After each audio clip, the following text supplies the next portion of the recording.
용서하여 준 것 같이 우리 죄를 용서하여 주옵시고 했는데, 한 얘기로부터 시작을 하면 예수님께서 이런 얘기를 하시고 이런 얘기를 소개하고 있습니다. 간음을 하다가 현장에 보면 잡혔어요. 그래서 이 히브리에서 유대 나라에서는 여자가 간음을 하다가 들키면 이런 여자를 돌로 쳐 죽입니다. 그래서 이 여자가 보면 돌에 맞아 죽을 형편이 됐잖아요. 근데 평소에 늘 사랑하라, 용서하라, 불쌍히 여기라, 또 그런 행동으로 기적과 표적을 나타내고 교훈하던 이 예수님 앞에 이 간음하다 들킨 이 여자를 데려왔어요. 그래가지고 모세율법에는 이런 죄를 짓다가 들키면 돌로 쳐 죽이라고 그러는데, 랍비여, 당신은 어떻게 하시려고 합니까?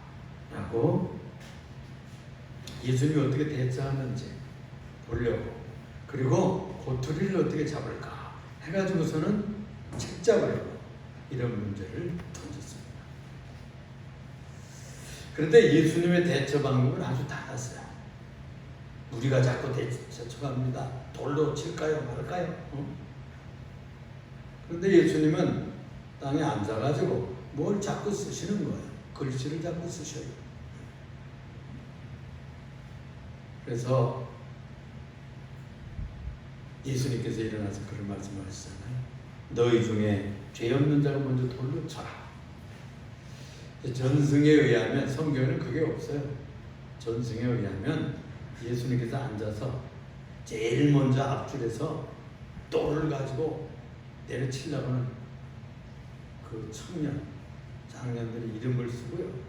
너는 몇 년, 몇 월, 며칠, 어디서 무슨 죄를 짓지 않았느냐, 이렇게 자꾸 쓰셨다는 거예요.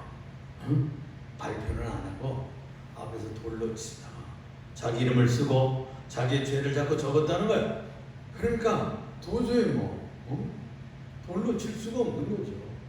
너는 죄 안 졌느냐 그런 말이지. 그래서 너희 중에 죄 없는 자 돌로 쳐라. 하나, 둘, 셋, 피하. 그래가지고 나중에 보니까 다 없어진 거예요.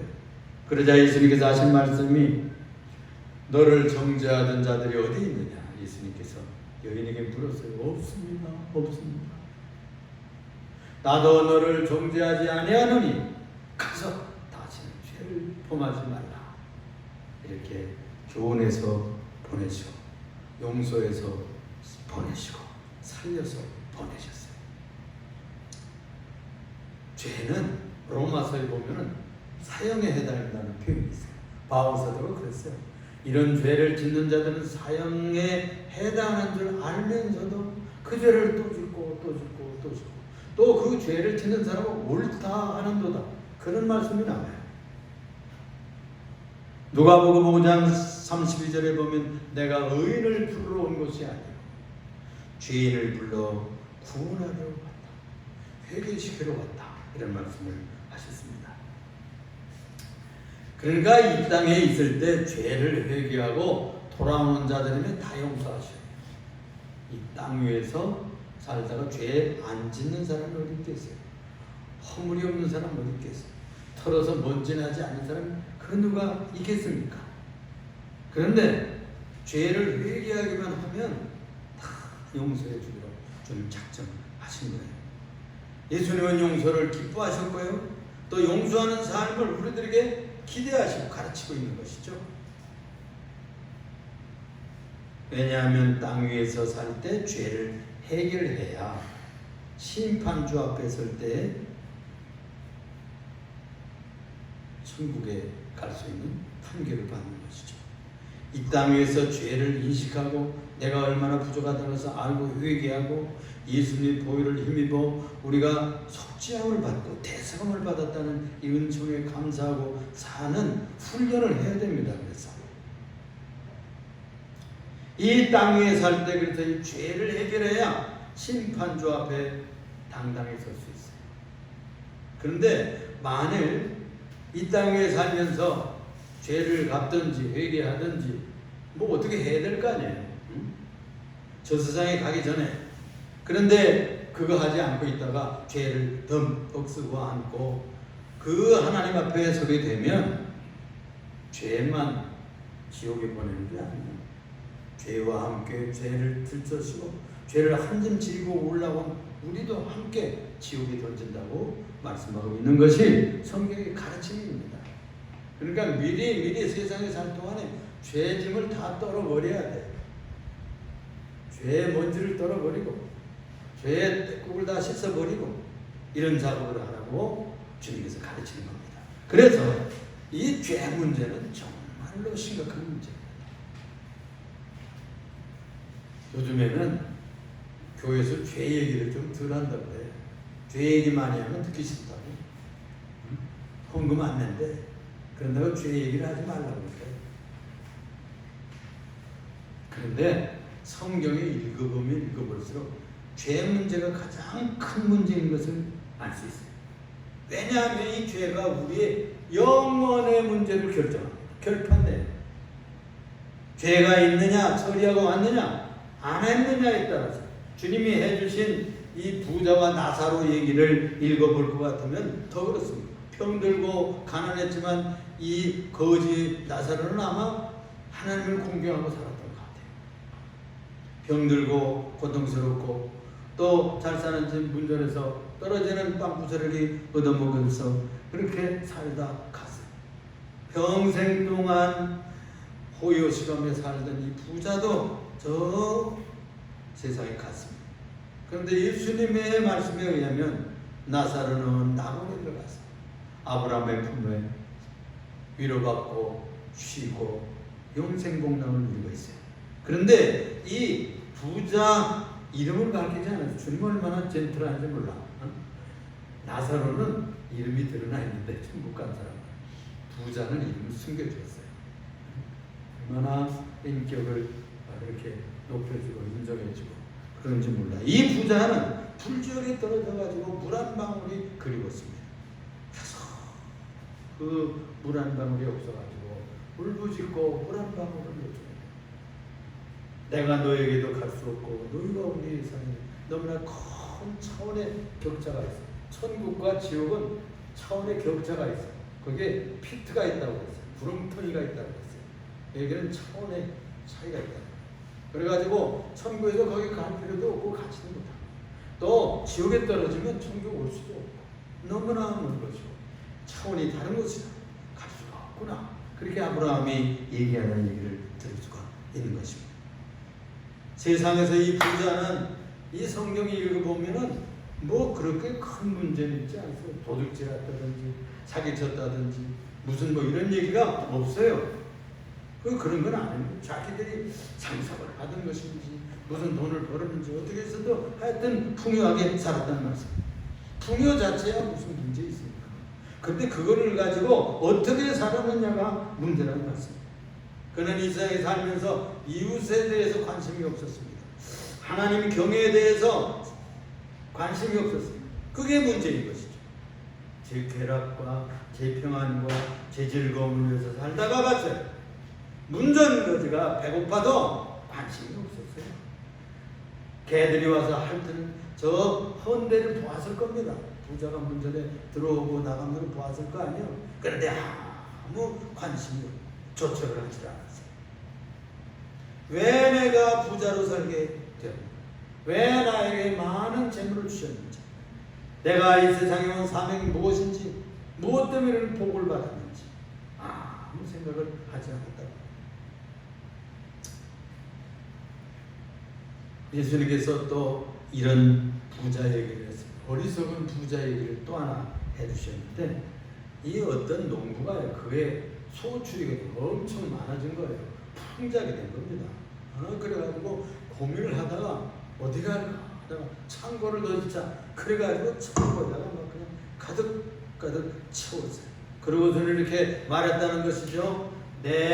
또 내 영혼에게 이르되 영혼아 여러 해 쓸 물건을 쌓아두었으니 평안히 쉬고 먹고 마시고 즐거워하자. 이런 작성을 했다는 거예요. 이 어리석은 부자의 문제는 무엇일까요? 본문에 보면은 내 곡식, 내 창고, 내 영, 나 뭐 대여섯번이 나와요. 나 중심으로만 살았다고 해요. 그러니까 풍족하게 되는 그 축복이 무엇을 위해서 그에게 주었는지를 알 수가 생각해 보지도 않았던 것 같아요. 그래서 쌓아놓는 데만 생각을 했다는 것이죠. 자기만 생각했고 자기만 알았던 사람, 현대인 되는 모습을 아주 그려주고 있어요. 그러니까 이 사람은 영원에 대한 고뇌를 가지지 않았습니다. 이웃의 필요에 대해서, 아니 그 정도 됐으면 새마을 사업하는데 얼마 기금도 좀 내고 또 무슨 뭐 길도 좀 열고 말이야. 새마을 길이라 있다고 옛날에 우리 다 그렇게 했잖아요. 한 번은 군대 갔다가 집에를 가니까 우리 뒷마당에 뒷겉에 이만큼이 잘라나가서 길에다 붙여놨더라. 그러니까 새마을 사업한다는데 이만큼 땅을 그냥 내준 거예요. 동네. 옛날에 다 그랬잖아요. 뭘 좀 넉넉하고 땅이 그러면 아니 동네에다 뭐 시사도 좀 하고 새마을 사업에 얼마 내든지 또 좋은 일들이 얼마나 많이 있을 텐데 이웃에 대해 아무 생각을 하지 않았습니다. 그러니까 이웃도 없고 하나님도 없고 그저 자기만을 산다. 한 분쯤 그런 생각을 해야 될 게 아니에요. 왜 좋은 비를 주셨을까? 왜 풍족한 햇빛을 주었을까? 좋은 바람을 주었을까? 농사 지니까 그런 생각을 해야 되잖아요. 옛날에 제 어렸을 때 보면은 시골에 보면은 그 농부들, 아저씨들, 할아버지들이 그런 얘기를 하십니다.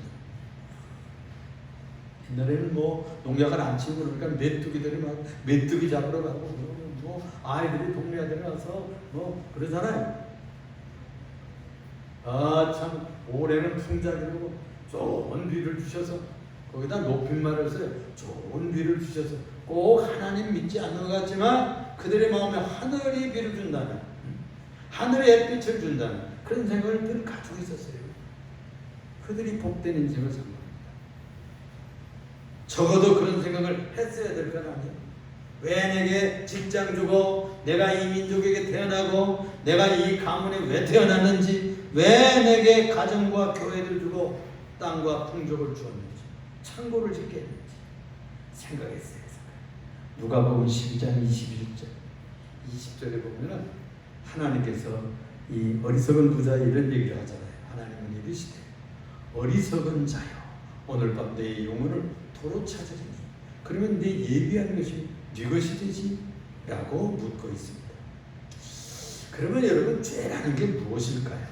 이 죄라는 말은 하마르티아라는 말이에요. 이 하마르티아는 빗나간 화살이다 이런 뜻이에요. 화살을 쐈는데 옛날에 우리 김순영 양 하며 아주 활을 잘 쏘잖아요, 우리나라가. 그래서 아주 금메달을 많이 받는데, 빗나간 화살이라는 게, 죄라는 게 뭐냐? 빗나간 화살. 정통의 하나님의 말씀에 맞춰 살고 율법에 맞춰 살고 하나님 뜻에 맞춰 살고 하나님 무엇을 소원하는지 그 소원하는 데 다 맞춰 살아야 되는데 자꾸 화살을 쏘긴 쏘는데 빗나간 화살로 산다. 그게 죄라는 것이죠. 타락한 인간은 하나님의 뜻과 계명에서 벗어난 화살처럼 살아왔습니다. 그게 바로 죄라는 것이죠. 또 빚이라는 말로도 되어 있어요. 죄가 뭐냐? 빚졌다. 오페일레테스라는 말인데 빚과 같은 말이에요. 하나님 앞에 우리는 빚진 자예요. 엄청난 복을 주셨는데 사명을 다 못했어. 거역하고 불순종으로 하나님 따라 살아야 되는데 글쎄 사단을 따라 살고 욕망을 따라 살고 자기중심적으로 살다가 인생에 빚을 졌어요. 하나님 앞에. 빚이란 마땅히 갚아야 되죠. 빚 갚지 않으면 그대로 남습니다. 어떻게 하든지 저축을 해서 갚아내야만 되는 것이죠. 결국 죄는 빚으로 남는 것입니다. 빚이란 마땅히 갚아야 되는데도 불구하고 인간은 하나님 앞에서 계속 거역하고 계속 불순종하고 계속 교회도 안 다니고 성경도 안 읽고 기도도 안 하고 그렇게 세상에서 전도해도 전도도 안 하고 그러면 안 되죠. 그러면 하나님께서 나중에 그 죄를 묻지 않겠어요? 내가 너를 부를 때 왜 돌아오지 않았느냐? 그렇게 옆에서 전도하면서 교회 나오고 할 때 너는 왜 나오지 않았느냐? 부르실 거 아니에요? 여러분들은 다 주님의 부르심에 일찍부터 나오게 된 것을 감사드리고 하나님 앞에 영광을 돌립니다. 주님께서 여러분들에게 구원을 축복으로 내려주실 줄로 믿습니다. 또 빚을 갚지 못할 때는 소송을 당합니다. 여러분, 빚의 특성은요, 안 갚으면 그냥 내둡니까? 빚 받으라고 사형증 들고 와서 아주 다고치다. 그래도 말 안 들으면 어떻게 고발하는 거예요? 고발당하게 됩니다. 소송을 당합니다. 그래서 빚에 대한 추궁을 받게 되는 것입니다. 사실 세상 빚이야 그저 돈 벌어서 노력해가지고 갚으면 그래도 갚을 수도 있어요. 그런데 이 하나님 앞에 진 죄는, 죄의 빚은 죽음이라는 거예요. 죽음과 파멸로밖에 갚지는 못한다. 이것을 영적인 죽음이라고 말합니다. 이것을 불지옥에 간다고 말합니다. 죄라는 그래서 너무나 심각한 문제예요. 그래서 이 죄 문제를 해결하고 가야 되는 거예요. 그래서 예수 믿으면 보혈이 우리에게 은총을 우리의 죄를 씻어준다고 주님은 말씀합니다.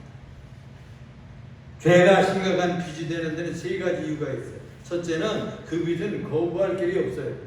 이 죄 지으면 빚진 것을 나 빚 안 졌어 이렇게 해도 소용없어. 사람들의 빚은 회생제도가 있습니다. 그렇죠?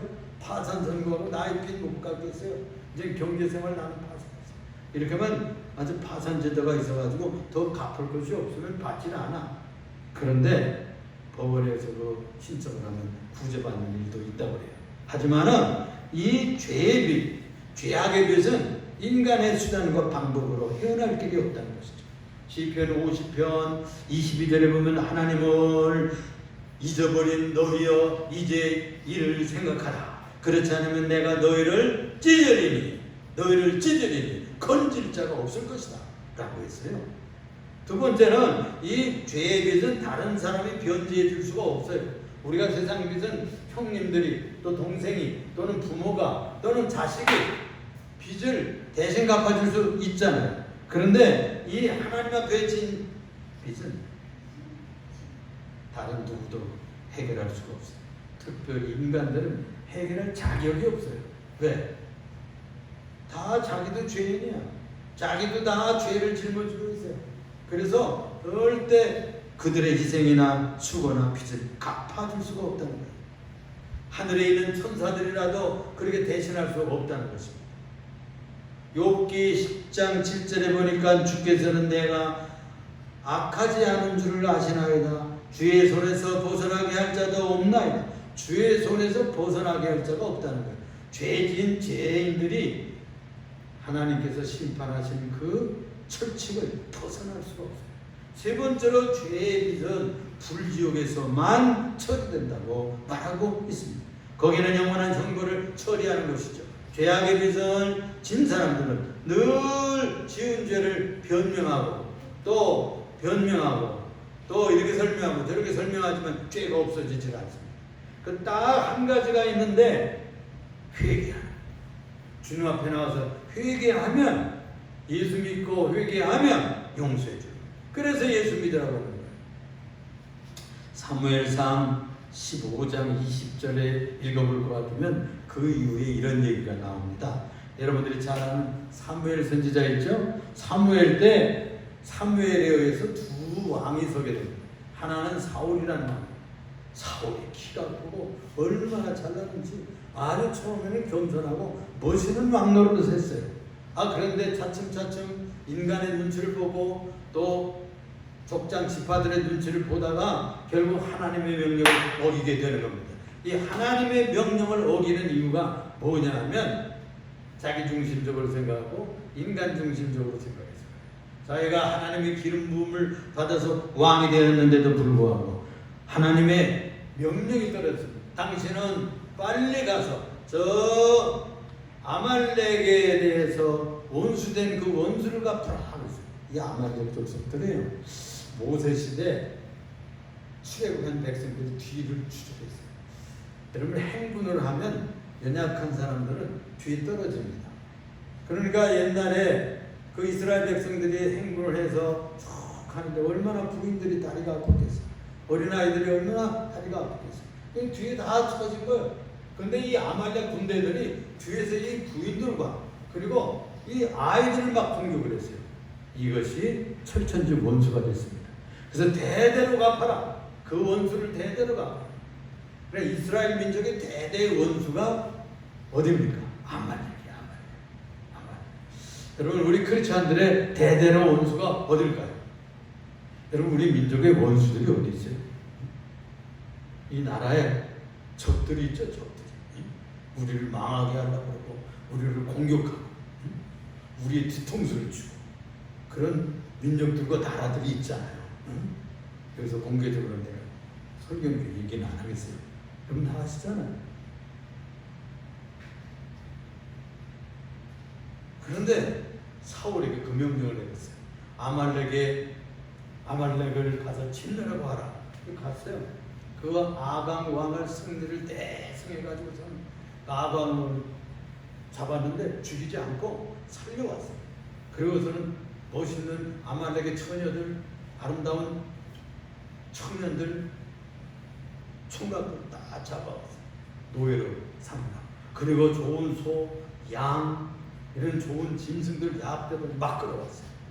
그래가지고서는 이제 하나님 앞에 승전에 예배를 드리려고 나왔는데 사무엘이 보니까 이 뭐 하나님 명령 안 지키고 그래가지고 하나님께서 명령을 합니다.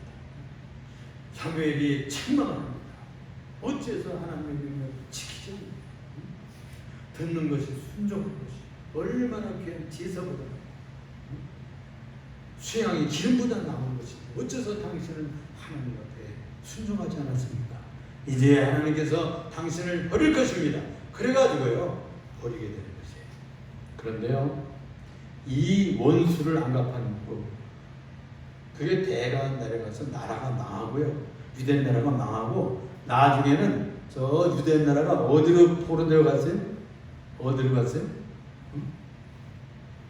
어디로 갔죠? 유대 나라가 포로되어 가서 바벨론으로 갔잖아요. 그 다음에 페르시아로 바뀌고 막 이랬어요. 그동안 유대 나라가 이렇게 어려운 70년을 겪는데요. 그때 에스더서를 읽어볼 것 같으면 누가 나옵니까? 그 주연이 누구예요? 에스더서는 에스더입니다. 에스더의 삼촌이 누구예요? 모르드게예요. 이 모르드게가 누구의 후손인지 압니까? 기스의 후손입니다. 기스의 후손, 사울 왕의 후손이 모르드게예요. 모르드게가 누구와 싸워야 되는 원수가 되는 거 아니 아각과 후손이었던 하만과 붙게 되는 거예요. 이게요 우리가 영적으로 이렇게 잘 검토해 보면 우리들의 원수와 사단과 어둠의 세력은 영적 전쟁은 대대로 하는 거예요. 이게 천국 갈 때까지입니다. 여러분들을 방해하고 여러분들을 어렵게 하고 유혹하는 이 어둠의 세력이 여러분 한 번 물러갔다고 물러가는 게 아니에요. 완전히 박살냈어도 또 고개 들고 일어나고 또 고개 들고 일어납니다. 그래서 이 에스더서를 읽어볼 것 같으면 모르드게가 하만과 싸워서 이길 때 왕후였던 에스더가 금식을 하잖아요. 전 국민이 금식을 하고 왕후가 금식